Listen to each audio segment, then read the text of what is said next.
Did you just click on a video that you'll enjoy? Do you love iconic movie guns? Ever wanted to see them up close and get the real story behind them? Then you're in the right place. Stick around. This channel was made for you. Hello and welcome to Hollywood Guns. I'm your host Wilson. Whether you're into action flicks, classic thrillers, or unforgettable TV shows, this is the place where movie magic meets real-world firearms.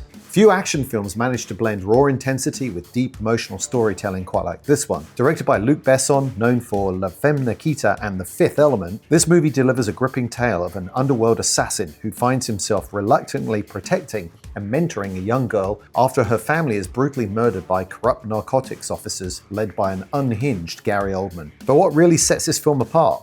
It's not just the stylized action or the Beretta 92s with their elusive Italian compensators. It's an unsettling, complex relationship at its core. For years, I've searched for an original ALGIMEC Compensator, the same one featured in this film, and I thought it was a lost relic until a HollywoodGuns viewer in France reached out, and he has two of them. And today, we're making history. As far as I know, this will be the only video online featuring a real ALGIMEC compensator and not a 3D printed replica. So, ladies and gentlemen, this is an episode I never thought I'd be able to make. I hope you enjoyed the story of the movie gun from Léon, the professional. Yeah, what? It's Tonto downstairs. What's he look like? Serious. Tell him I'm coming up. Somebody's coming up. Somebody's serious. Mickey, open your eyes. We got company.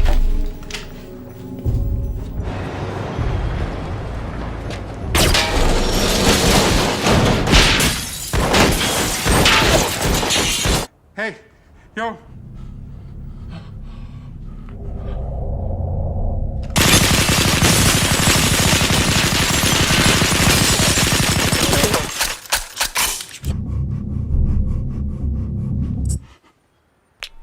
Detective Jefferson, may I help you? I'll call you back. Before we dive in, a huge thank you to Sylvain Poquet, an artist from Paris, France, who not only provided these rare firearms, but is also the skilled hands you're seeing right now. Sylvain is a talented photographer specializing in action and thriller movie art. I'll drop a link to his website in the description. Definitely check out his work. And hey, do me a favor, leave a comment thanking Sylvain for making this episode possible. Je vous remercie beaucoup. Background and history of the firearm. The Beretta 92 has a rich history dating back to the 1970s. It rose to fame after being adopted by the US military as the M9, replacing the legendary Colt 1911. If you want a full deep dive on the Beretta 92, check out my Lethal Weapon episode. But today, we're focusing on what makes Léon's Beretta so unique. It's ALGIMEC Compensator. And this isn't just for aesthetics. This compensator redirects gas upwards to reduce muzzle climb and recoil, giving the shooter better control in rapid fire situations.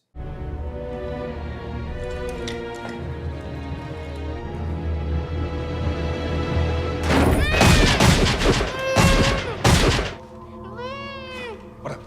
Move! Alpha team, man down. I told you. Léon is a veritable banquet of cool weapons from the late 20th century, and here's a few of them that I have in my collection. And while I show them to you, I want to quickly thank the sponsors of this video who make it possible for me to keep producing content. First up, Sonoran Desert Institute. SDI offers top-notch online firearms education, including a course on many of the guns you see here, hammer-fired pistols and revolvers. So if you're interested in a career as a gunsmith, shooting sports management, or you want to learn about the rapidly expanding opportunities in commercial drones, please use the link in the description and pinned comment where you can ask SDI to send you more information. And Guns International. For collectors like us, the hunt for the right firearm is half the fun, and it takes time, patience, and dedication. Personally, I love walking through gun shows and stopping by gun stores in my area to see what's in stock. But the challenge, well, you're limited to what's available within driving distance. So that's why I'm excited to have Guns International as a partner.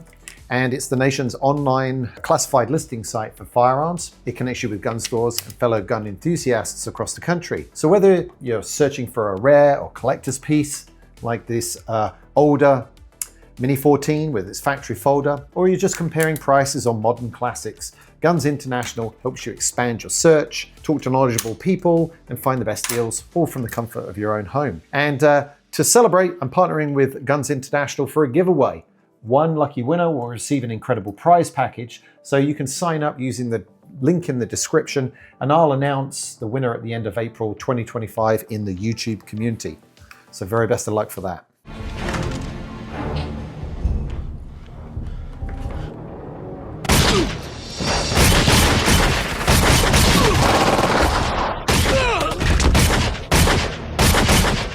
The mystery of the ALGIMEC Compensator. Now, here's where things get interesting.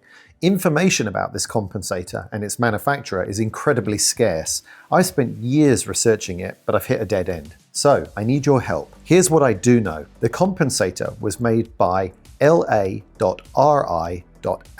an Italian company whose full name I'll put up on the screen for fear of butchering its pronunciation. And this roughly translates to, in English, arms manufacturing, repairs, and accessories. Based on Léon's release date, I'd estimate these compensators were produced sometime in the mid-1980s to early 1990s. As for the meaning of ALGIMEC, or even the pronunciation, that remains a mystery. It might just be ALGIMEC. Anyway, here's a theory that I dreamed up. If you separate the letters engraved on the compensator, you get AL, GI, and MEC, and they're clearly spaced out. And I think maybe the first two sets of letters could stand for the names of the designers or perhaps the owners of the company that produced it. So AL could stand for Alberto, Alessandro, Alfredo, or Aldo, for example, and GI might represent Giovanni or Giuseppe. And I think MEC probably stands for something like Mechanica, which is mechanics in English. But what do you think? Can we solve this mystery together? If you have any insights into the company or the compensator, please can you drop a comment below and let's uncover that lost history. The movie gun versus this example. In the film, you'll often see Léon's Beretta fitted with a prop suppressor in addition to the compensator. However, in reality, this setup isn't practical, and obviously I don't have a compensator. Let me tell you why. So the compensator isn't attached to a threaded barrel. Instead, it's mounted on the guide rod beneath the barrel. You can see Sylvain here taking it apart and putting it back together, so you see how it's attached. So the compensator only functions after the bullet exits the barrel by venting gases upwards in order to reduce muzzle climb. Now, a suppressor, on the other hand, works by trapping and slowing down supersonic gases before they leave the barrel to reduce noise.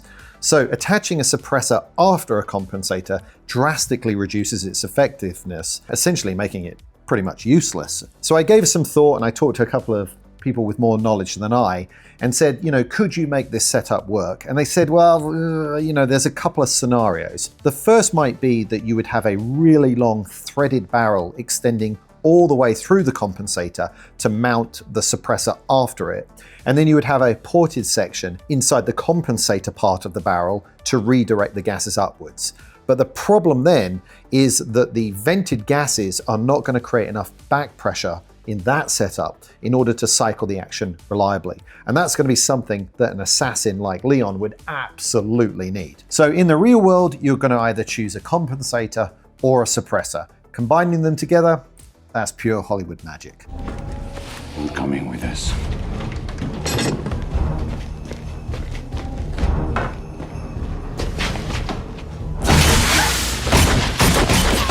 Crazy shot!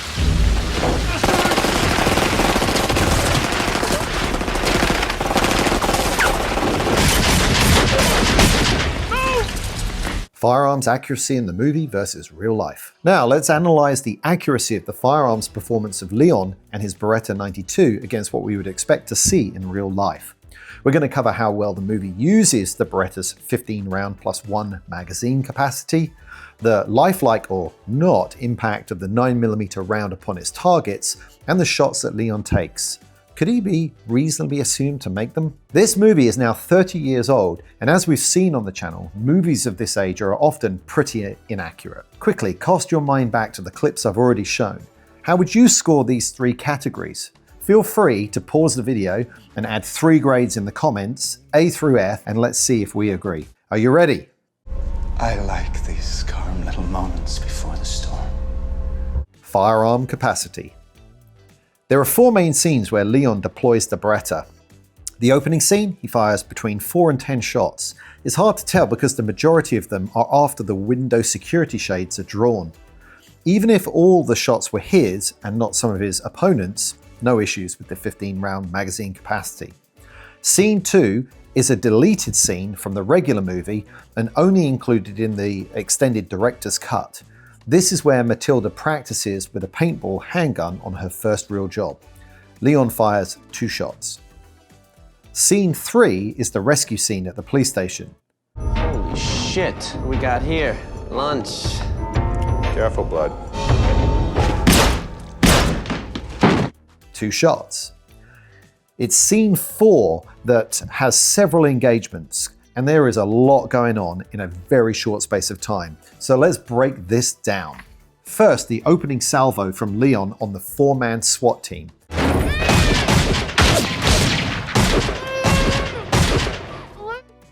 I count 7 shots, almost 2 per man.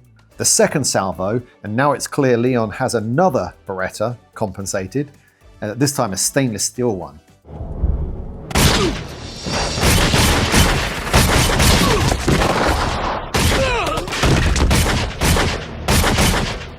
I count 12 shots. Here's the third and fourth engagements together.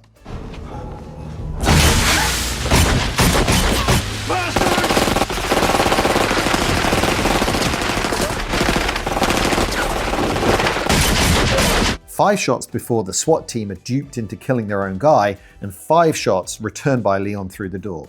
Although there is time, let's assume Léon didn't change any mags during this battle. That's a total of 29 shots, well within the 2 15-round magazines, and of course we all know that Léon started with 2 extra rounds, 1 additional in each pipe. I don't know what happened. I didn't see him coming, I swear. I just went shopping. And they came back and they were everywhere. Stay away from the window. Next, we see Léon in the apartment doing something off camera that sounds like a mag change, and shortly afterwards he attacks the kitchen wall in his apartment to remove the extractor fan and make a hole for Matilda to escape.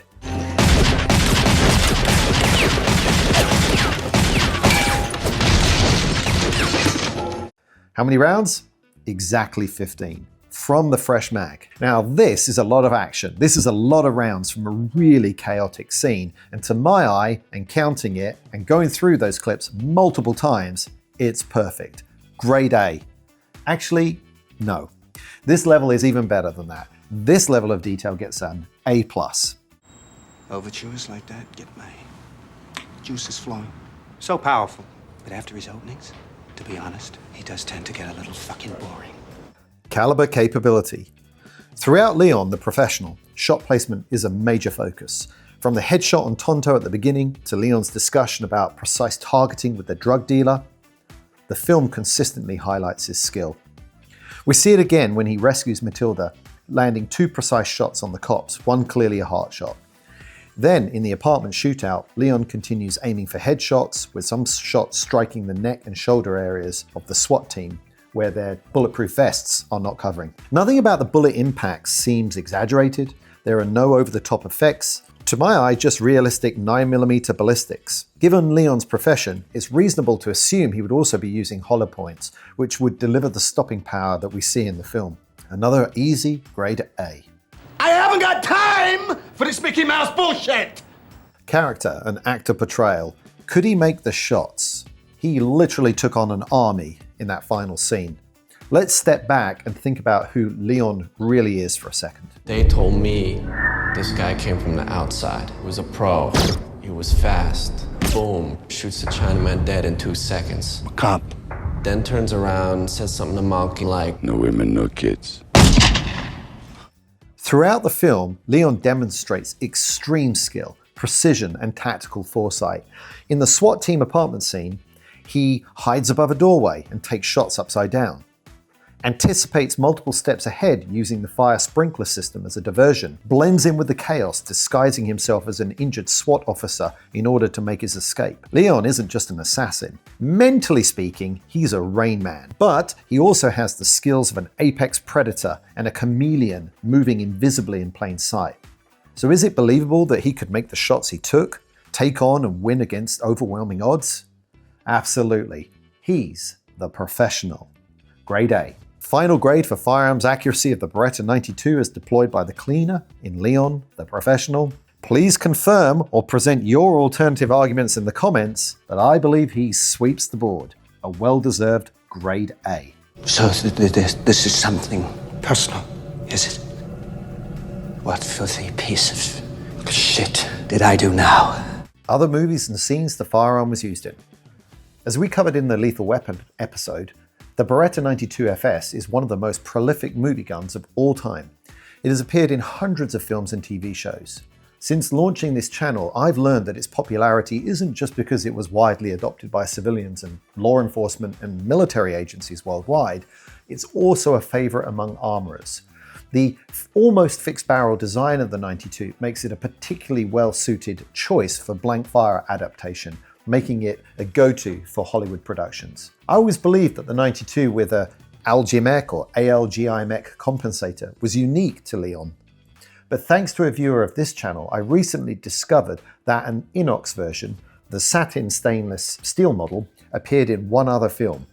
As I teased in the intro, Sylvain has not one but two ALGIMEC compensators. His second one is paired with a rare and highly desirable polished stainless steel Beretta 92, and he even polished the compensator to match. As you can see here, it's truly something special. Now, it's not an exact match for the gun that we see in the only other movie featuring the compensator, but it's pretty close. So where else has this rare setup appeared? Let's take a look together at the scenes from Benicio del Toro's Escobar, Paradise Lost. Sí. Ese man no va para el restaurante. El jeep está parqueado allá afuera. Yeah.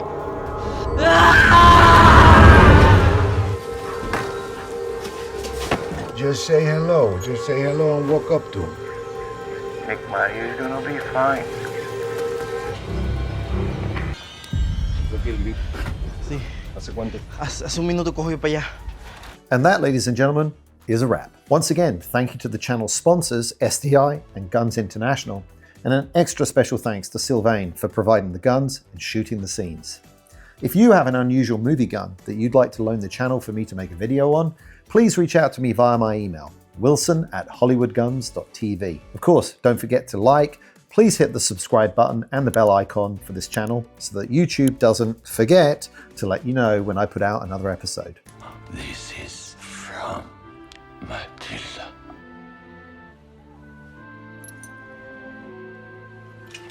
Shit.